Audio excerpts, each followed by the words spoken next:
Doutora Daniele Bill fala com você. Olá, internauta do Família Missionária, seja bem-vindo. Nós vamos dar continuidade à nossa série sobre doenças emocionais com a doutora Daniele Bill.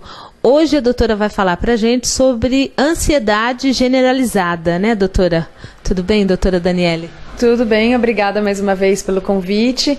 Isso, a ideia é que a gente já vinha explicando sobre o que era ansiedade, como que as pessoas reagiam de forma natural ou excessiva ao perigo ou aos problemas do dia a dia.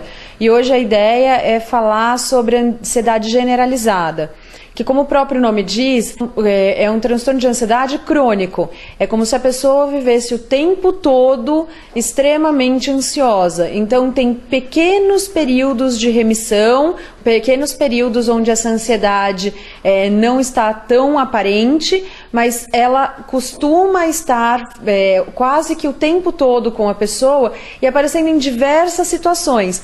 Diferente do que a gente vinha falando das fobias, que aparecia só em relação a um estímulo, a um objeto ou a uma situação, na ansiedade generalizada, a ansiedade patológica, essa ansiedade exagerada, aparece em quase todas as situações do dia a dia, fazendo com que a pessoa se mantenha o tempo todo num estado de alerta, fazendo também com que ela possa se tornar uma pessoa mais irritável, mais sensível, porque esse estado constante de alerta acaba trazendo consequências para a vida dela. E doutora, como é que a gente faz esse diagnóstico? Na verdade, não existe nenhum exame específico para que a gente faça o diagnóstico da ansiedade. O diagnóstico vai ser feito através da consulta com o médico ou com o psicólogo, que vai observar todos esses sintomas que a pessoa vai relatar, e o médico, em geral, acaba fazendo pedidos de outros exames para excluir que seja consequência de alguma outra doença esse estado de ansiedade, mas não que os exames possam dizer que a pessoa tem ou não ansiedade generalizada.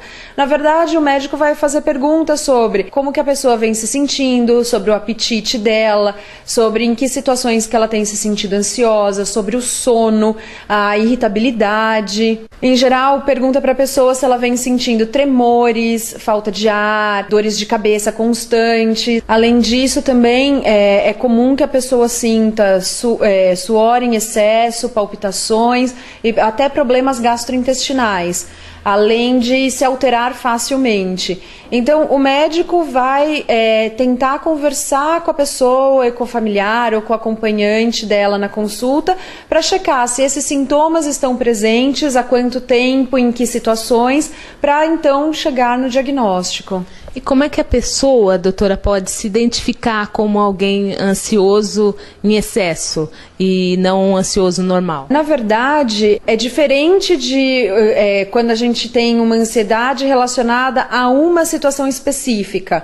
Então, eu vou passar por uma prova ou por uma apresentação e numa plateia muito grande eu fico muito ansioso, tenho suor, palpitações, tremedeira, mas em função de uma situação específica. Na ansiedade generalizada, como é algo mais constante, que acontece em muitas situações, muitas vezes a pessoa acha que é o jeito dela de ser. Mas na convivência com as outras pessoas, ela vai conseguindo perceber que ela fica mais ansiosa do que as outras pessoas para aqueles mesmos eventos da vida, que essa irritabilidade ou essa facilidade para se alterar acaba incomodando as pessoas que estão em volta ou chamam a atenção de quem está em volta, de calma, mas não precisa ficar tão nervoso, é uma situação tão pequena, você consegue enfrentar.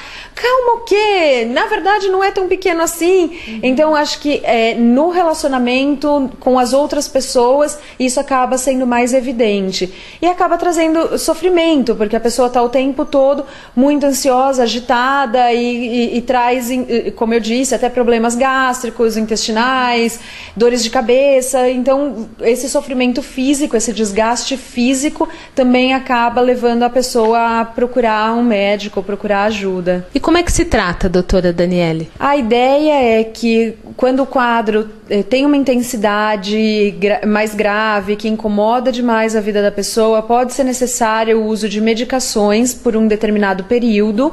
Em geral, ou ansiolíticos ou antidepressivos, mas com certeza com a psicoterapia existe um ganho muito grande para o paciente. Quando ele pode falar sobre essas preocupações, sobre as coisas que o deixam ansioso, com um profissional experiente, discutir técnicas para que ele consiga controlar melhor essa ansiedade, isso em geral ajuda muito.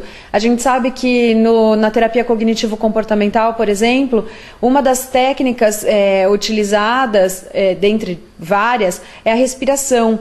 Porque a gente sabe que com a respiração lenta e profunda, a gente consegue enviar para o nosso cérebro uma mensagem de que não tem perigo, que está tudo bem. E daí isso faz com que a palpitação, o coração acelerado diminua, que a pessoa consiga ir se acalmando lentamente. Então, existem muitas técnicas que podem sim ajudar a pessoa a se sentir menos ansiosa. E também, claro, aprender a lidar com as situações da vida para que elas não gerem tanta ansiedade.